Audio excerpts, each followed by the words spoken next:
এই যে আমি আছি মৌলভীবাজারের জেলার, এটা হচ্ছে কমলগঞ্জ থানা। এটা হচ্ছে কমলগঞ্জ থানা। তো বাগানের পাশ দিয়ে আমি আসছিলাম।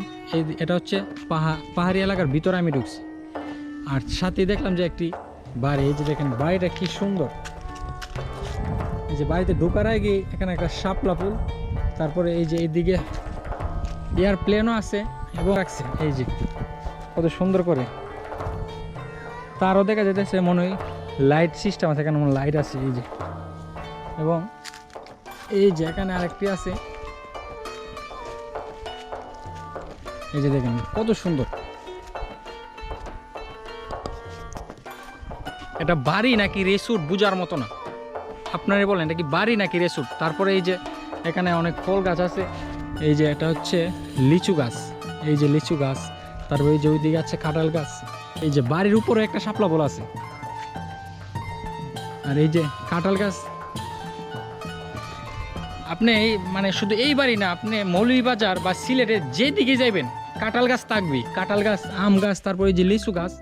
আর এবং গণবসতি না, আমাদের এখানে একটি জায়গার মধ্যে যে দেখবেন যে 10 শতক জায়গার মধ্যে 2টা বাড়ি, আর এখানে দেখেন মনে হয় কয়েক কানি নিয়ে আছে, কিন্তু বাড়ি মাত্র একটি।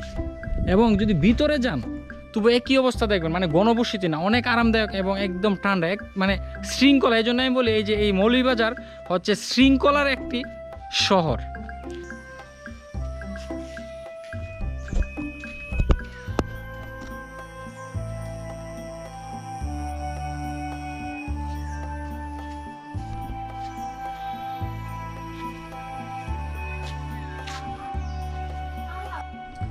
তো আমি যতটুকু